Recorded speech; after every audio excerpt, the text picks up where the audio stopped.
Há relatos na Bíblia que chegam a congelar o coração.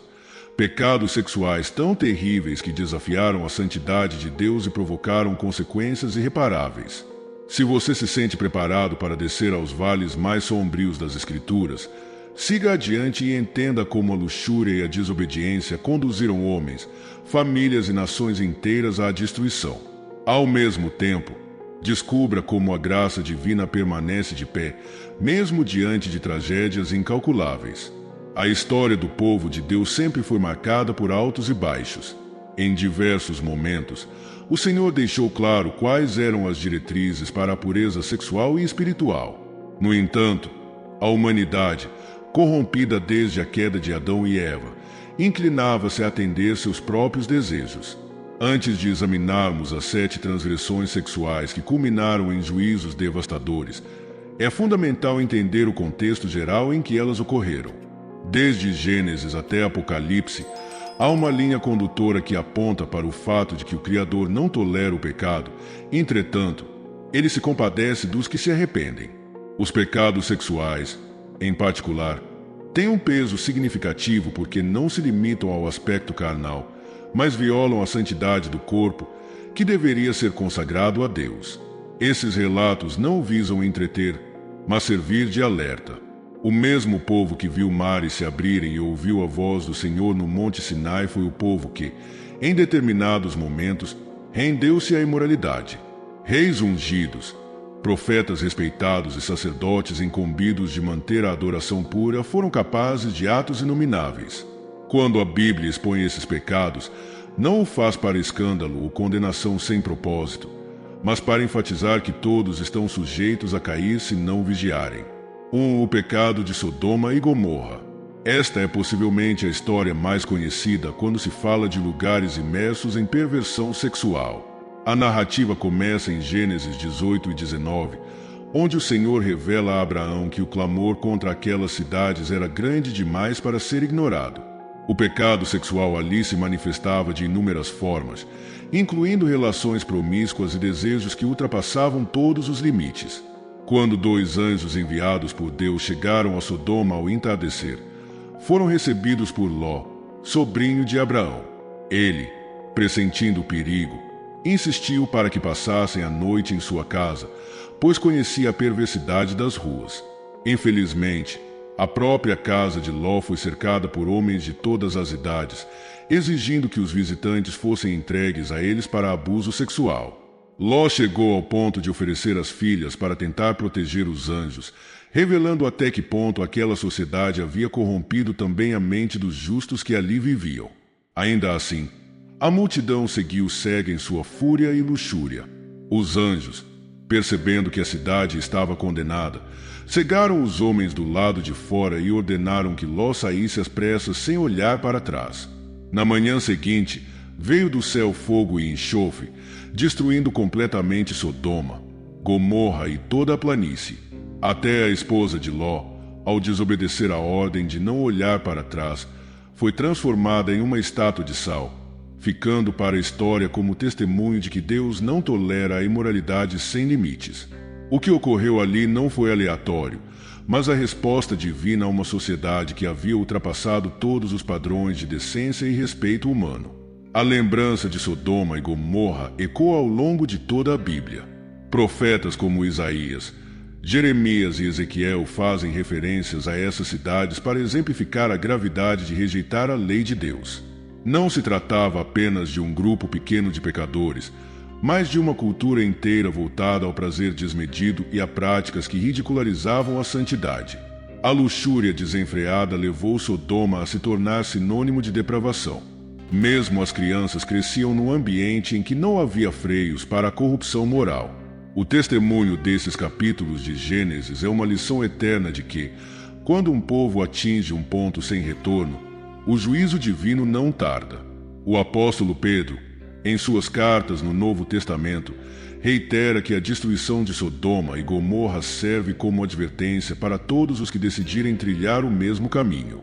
Com isso, aprendemos que não apenas os atos violentos, mas também a tolerância e a conivência com a perversão trazem consequências graves para qualquer sociedade.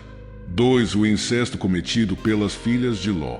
Logo após a destruição de Sodoma e Gomorra, Ló fugiu para as montanhas com suas filhas, abaladas pela tragédia que haviam presenciado. Acreditando talvez que não restassem mais homens na terra com quem pudessem se casar, elas tomaram a decisão de embebedar o próprio pai e se deitar com ele.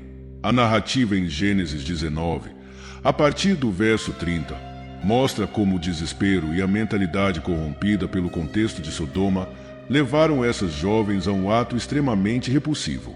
A filha mais velha iniciou o plano, dando vinho a Ló até que ele perdesse a consciência, e engravidou sem que Ló tivesse clareza do que havia acontecido. No dia seguinte, a irmã mais nova repetiu a mesma prática. Cada uma teve um filho. A filha mais velha deu à luz Moabe, progenitor dos Moabitas, e a mais nova gerou Ben-Ammi, antepassado dos Amonitas. Esses dois povos mais tarde se tornariam adversários de Israel, trazendo idolatria e sedução ao povo de Deus em diversos momentos da história. O relato das filhas de Ló evidencia o quão profundamente a influência de Sodoma havia penetrado no coração da família. Por mais que Ló fosse considerado justo, as filhas cresceram no ambiente corrupto daquela cidade, sem referências sólidas sobre moralidade. Quando se viram isoladas, em pânico e sem perspectiva de continuidade familiar, agiram conforme os valores deturpados que conheciam. Não há detalhe algum que sugira aprovação divina para essa atitude. Pelo contrário, a própria existência dos Moabitas e Amonitas demonstra que uma semente plantada em pecado pode gerar futuros conflitos e afastamento de Deus. Esses povos, em vários momentos, levaram Israel a pecar, adorando deuses pagãos e participando de rituais imorais. O incesto das filhas de Ló aponta para a gravidade de se deixar o coração e a mente serem moldados por culturas perversas. Mesmo após a fuga, os ecos de toda aquela devassidão moral permaneceram vivos. A consequência foi não apenas a vergonha imediata, mas a rivalidade histórica que se estendeu por séculos entre as nações. 3. A brutalidade sexual em Gibeá. O período dos juízes foi uma fase em que Israel, sem uma liderança central forte, repetia um ciclo de afastamento de Deus, opressão por inimigos, arrependimento e livramento. Entre tantos relatos chocantes, um dos mais perturbadores está em Juízes 19, quando um levita viajava com sua concubina. Eles chegaram à cidade de Gibeá, da tribo de Benjamim, e ficaram na praça esperando hospitalidade. Um idoso, também estrangeiro, ofereceu abrigo. Quando a noite avançou, homens perversos cercaram a casa e exigiram que o levita fosse entregue a eles para ser abusado. Para proteger o hóspede, o velho ofereceu a própria filha virgem e a concubina do levita, mas a turba parecia insaciável. O levita, tomado de medo, empurrou sua concubina para fora. Aquele grupo de homens a violentou a noite toda, até que ela sucumbiu. Na manhã seguinte, o levita, encontrando-a morta, levou o corpo para casa e o esquartejou em 12 partes, enviando-as às tribos de Israel como denúncia da crueldade em Gibeá. A história não parou no crime hediondo da madrugada. Quando as demais tribos viram o que ocorrerá, exigiram que Benjamim entregasse os culpados. Em vez disso, a tribo se uniu para protegê-los, o que resultou numa guerra civil feroz. Milhares de israelitas morreram, e a tribo de Benjamim quase foi aniquilada.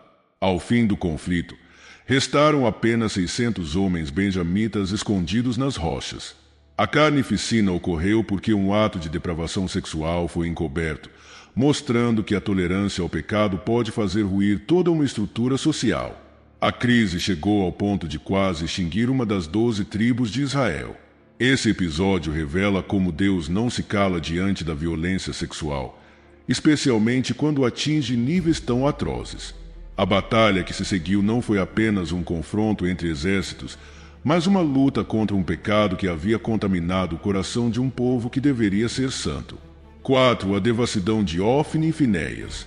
O povo de Israel, após a época dos juízes, avançava para a fase da monarquia, mas passou por um período em que o sumo sacerdote lhe servia como autoridade espiritual. Seus filhos, Ofni e Finéias, deveriam liderar o povo na adoração a Deus, mas, em vez disso, transformaram o tabernáculo em palco para seus abusos. Em 1 Samuel 2, lemos que eles roubavam a melhor parte dos sacrifícios destinados ao Senhor e, pior ainda, se deitavam com as mulheres que serviam na entrada do tabernáculo.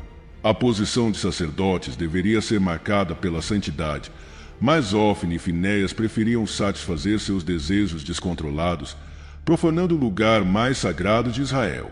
Eli ficou sabendo e tentou corrigi-los, mas suas repreensões foram brandas demais. Ele não tomou a decisão firme de afastá-los. O resultado foi um escândalo que maculou o tabernáculo e desonrou o próprio nome de Deus. A conivência de Eli ao não punir os filhos trouxe consequências irreversíveis. A paciência de Deus se esgotou quando ficou evidente que não havia arrependimento em Ofni e Finéias. O Senhor enviou um profeta para anunciar o fim daquela linhagem sacerdotal. O sinal seria a morte simultânea dos 2 filhos de Eli no mesmo dia. Em 1 Samuel 4, vê-se o cumprimento desse juízo durante uma guerra contra os filisteus. Ofni e Finéias foram mortos, e a arca da aliança foi tomada pelos inimigos. Quando Eli ouviu as notícias, caiu de sua cadeira e também morreu. A tragédia na casa de Eli mostrou ao povo que a imoralidade sexual e o abuso de poder não seriam tolerados pelo Criador.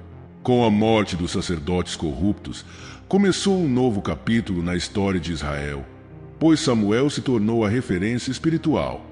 O triste fim daquela família ressalta que lideranças religiosas têm grande responsabilidade e que, se transgridem os mandamentos de Deus, o julgamento acaba sendo exemplar para não contaminar ainda mais o povo.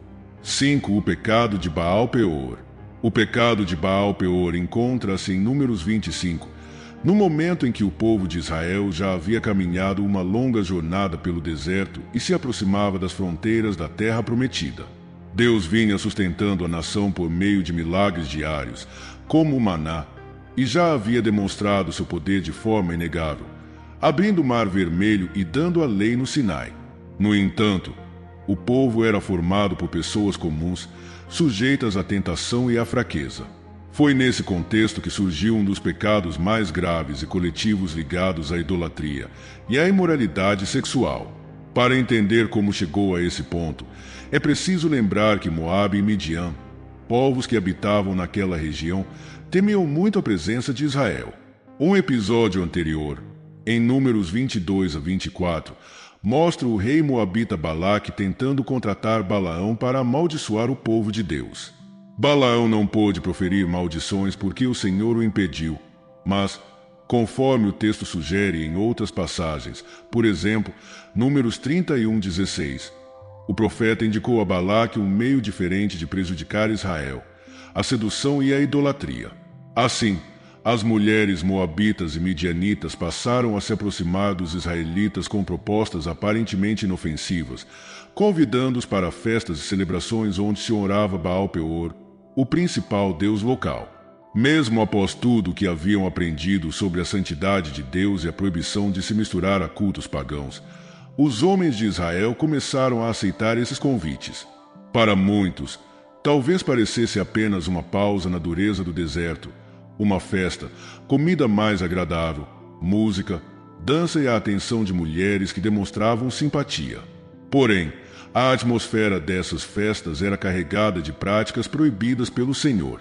Os rituais em honra a Baal-Peor envolviam atos sexuais cultuais, nos quais o pecado não era apenas a transgressão moral em si, mas também a quebra da aliança espiritual. Em vez de servir somente a Deus, os israelitas passavam a adorar um ídolo. A consequência imediata foi que muitos adotaram costumes estrangeiros e perderam completamente o senso de distinção entre o povo santo e as nações pagãs. A idolatria não aconteceu de modo isolado.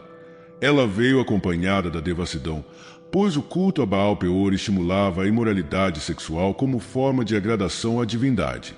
Os homens de Israel que se envolveram com as moabitas não apenas cometeram adultério ou fornicação, mas principalmente colocaram-se debaixo de um ritual que fazia parte de uma adoração contrária a tudo que Deus havia ensinado. A gravidade não estava só no ato sexual fora dos padrões divinos, mas no fato de que esses atos faziam parte da veneração a outro Deus. Quando a transgressão se tornou generalizada, uma praga fulminante sobreveio ao acampamento. As Escrituras indicam que 24.000 pessoas morreram, Números 25:9. Não se tratava de uma simples doença epidêmica. A palavra mostra que Deus mesmo enviou tal praga em resposta à infidelidade do povo. Era um juízo que refletia a gravidade de terem quebrado o pacto em um nível tão profundo, pois a idolatria e a luxúria corrompiam a nação inteira. Em meio ao caos, com o povo desesperado diante das mortes que se multiplicavam, ocorreu uma cena ainda mais chocante. Um homem israelita, Zimri, Números 25:1, de modo audacioso, trouxe uma mulher midianita, Cosbi, Números 25:15, até sua tenda, sem qualquer temor. Isso aconteceu às vistas de Moisés e da congregação, que estavam chorando e intercedendo diante da porta da tenda do encontro. Ou seja, no momento em que todos suplicavam misericórdia, aquele homem cometia o mesmo pecado que havia desencadeado a praga, como se desafiasse a santidade de Deus.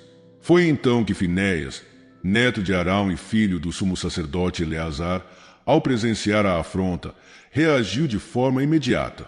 Ele pegou uma lança, entrou na tenda e atravessou o casal. O texto ressalta que, naquele exato instante, a praga cessou.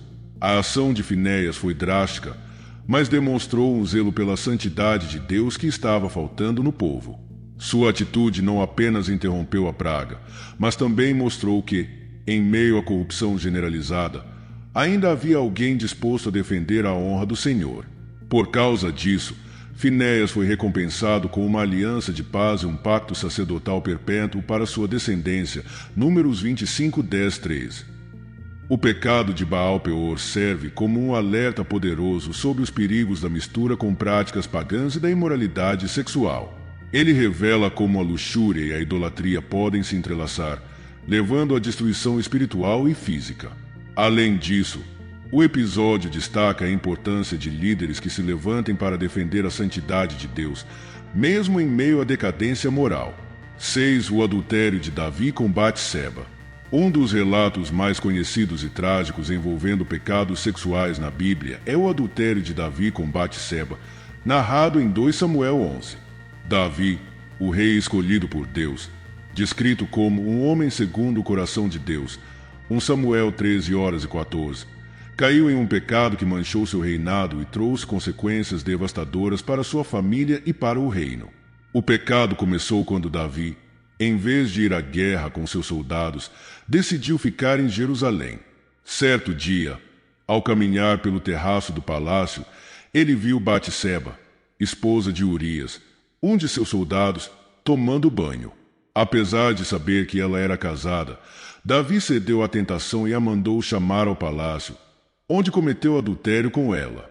Quando Batseba engravidou, Davi tentou encobrir o pecado, trazendo Urias da guerra e incentivando-o a dormir com sua esposa.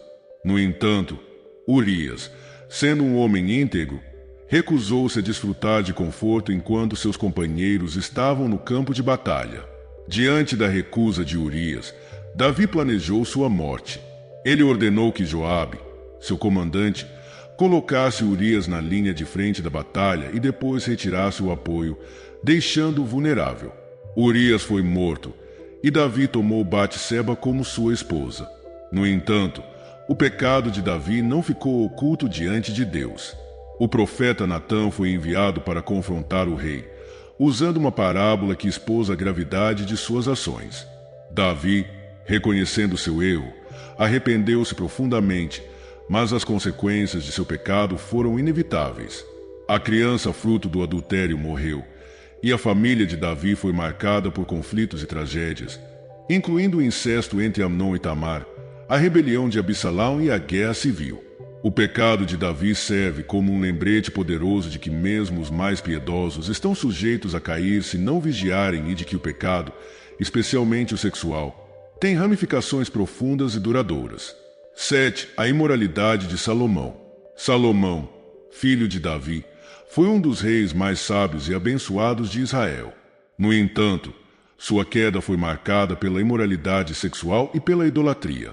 Em 1 Reis 11, lemos que Salomão, apesar de sua sabedoria, casou-se com muitas mulheres estrangeiras, desobedecendo ao mandamento de Deus de não se unir a povos pagãos.